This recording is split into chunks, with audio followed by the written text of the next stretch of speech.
हरे कृष्णा। सभी व्रतों में सर्वश्रेष्ठ एकादशी का व्रत है, जिसे हरिवासर भी कहा जाता है, अर्थात भगवान हरि को प्रसन्न करने वाला। और एकादशी को भक्ति जननी भी कहा जाता है। एकादशी व्रत का पालन करने से हमारे हृदय में भक्ति उत्पन्न होती है। आने वाली 17 अक्टूबर शुक्रवार को रमा एकादशी है और 18 अक्टूबर शनिवार को प्रातः 6:15 से 10:03 तक पारण समय है। यूँ तो एकादशी सदैव महिमाशाली है, लेकिन इन 24 एकादशियों में भी जो कार्तिक की एकादशी है वो विशेष फलदायी हो जाती है। तो इसलिए आने वाली कार्तिक की रमा एकादशी का आप सभी लोग बड़ी दृढ़ता से पालन कीजिए। रमा एकादशी की कथा ब्रह्म वैवर्त पुराण में इस प्रकार आती है। एक बार महाराज युधिष्ठिर ने भगवान कृष्ण से पूछा कि मधुसूदन, कृपया कार्तिक में आने वाली एकादशी की कथा सुनाइए। तो भगवान कृष्ण ने कहा, हे राजन, कार्तिक की जो कृष्ण पक्ष में एकादशी आती है उसका नाम रमा एकादशी है। उसकी कथा सुनने मात्र से वाजपेयी और अश्वमेध यज्ञ आदि का फल मिलता है। प्राचीन काल की बात है, एक सूर्यवंशी राजा मुचकुंद थे, जो परम धर्मात्मा और शक्तिशाली थे, जिनकी मित्रता देवताओं से थी। उनकी एक सुशील धर्मपरायणा कन्या थी, जिसका नाम चंद्रभागा था। उस चंद्रभागा का विवाह चंद्रसेन के पुत्र शोभन से किया।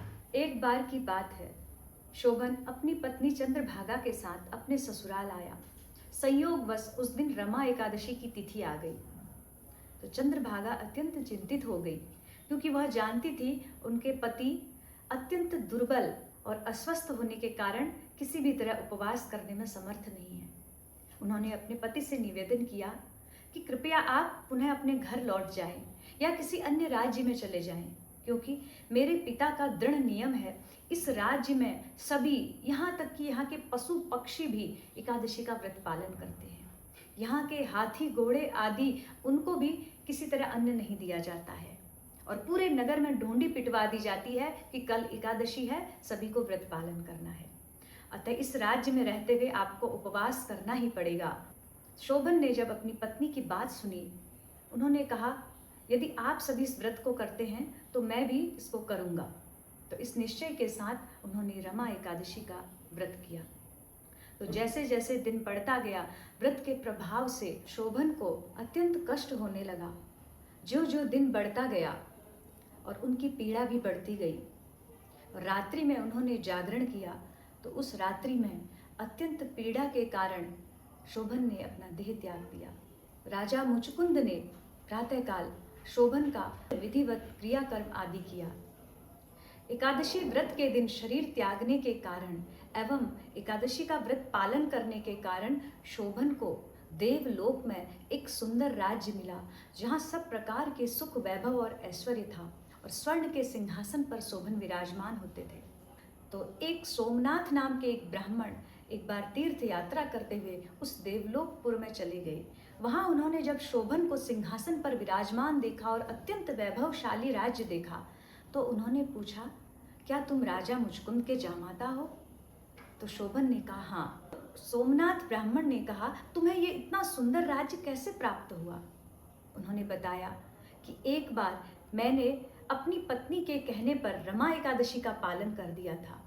क्योंकि मैंने श्रद्धापूर्वक उसका पालन नहीं किया था, तो उसके प्रभाव से मुझे राज्य तो प्राप्त हुआ, लेकिन ये राज्य अस्थिर है, मुझे शाश्वत रूप से नहीं मिला। तुम कृपा करके मेरी पत्नी चंद्रभागा के पास जाओ। वो बाल्यकाल से एकादशी का व्रत करती है। उससे जाकर कहो, कृपया अपने एकादशी के पुण्य मुझे दें, जिससे मेरा ये राज्य अकंटक रह सके और मैं सुखपूर्वक रह सकूं। कहे अनुसार ब्राह्मण राजा मानधाता के राज्य में लौट आए।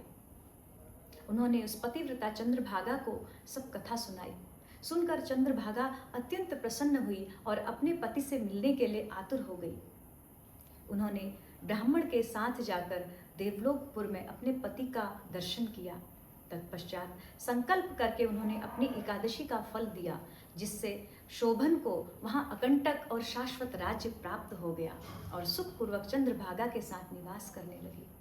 इस एकादशी का पालन करने से व्यक्ति को भगवान का परम धाम प्राप्त हो जाता है, लेकिन इसको श्रद्धापूर्वक करना चाहिए, क्योंकि शोभन ने पूर्ण श्रद्धा से पालन नहीं किया था तो उनको अकंटक राज्य नहीं मिला। भगवान कृष्ण ने कहा, हे युधिष्ठिर, जो इस रमा एकादशी का पालन करता है वह मेरे परम धाम वैकुंठ को प्राप्त करता है। और इस कार्तिक में आने वाली कृष्ण और शुक्ल पक्ष की दोनों एकादशियों का पालन करना चाहिए। जिस प्रकार कामधेनु सभी इच्छाओं को पूरी करने वाली है, उसी प्रकार यह कार्तिक की रमा एकादशी हमारी सब इच्छाओं को पूरी करने वाली है।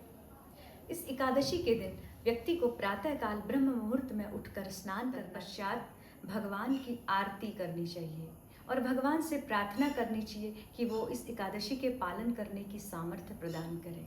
तुलसी महारानी की सेवा, उनकी आरती करना, दीप अर्पण करना, जल चढ़ाना तथा उनकी परिक्रमा करनी चाहिए और तुलसी महारानी के समक्ष बैठकर भगवान के पवित्र नामों का जप करना चाहिए। और इस दिन उपवास करना चाहिए, किसी प्रकार का अन्न नहीं ग्रहण करना चाहिए। उपवास केवल शरीर का नहीं, हर इंद्रिय से उपवास करना चाहिए। उपवास का अर्थ है भगवान के समीप बैठना। शरीर से जब हम भूखे रहते हैं तो आत्मा का हमारी पोषण होता है। ये एकादशी हमारी आत्मा को पोषित करने वाली है। और एकादशी के दिन रात्रि में जागरण करने से संपूर्ण फल प्राप्त होता है। हरि कीर्तन एवं कथा पूर्वक जागरण करना चाहिए। तत्पश्चात अगले दिन एकादशी व्रत का नियत तिथि पर पारण करना चाहिए। शास्त्रों के अनुसार 5 वर्ष से अधिक और 80 वर्ष से कम के सभी व्यक्तियों को इस एकादशी का पालन करना चाहिए। स्त्री, पुरुष, बालक, वृद्ध सभी इस एकादशी का पालन करके भगवान की कृपा प्राप्त कर सकते हैं। आप सभी को एकादशी की बहुत बहुत शुभकामनाएं। हरे कृष्णा।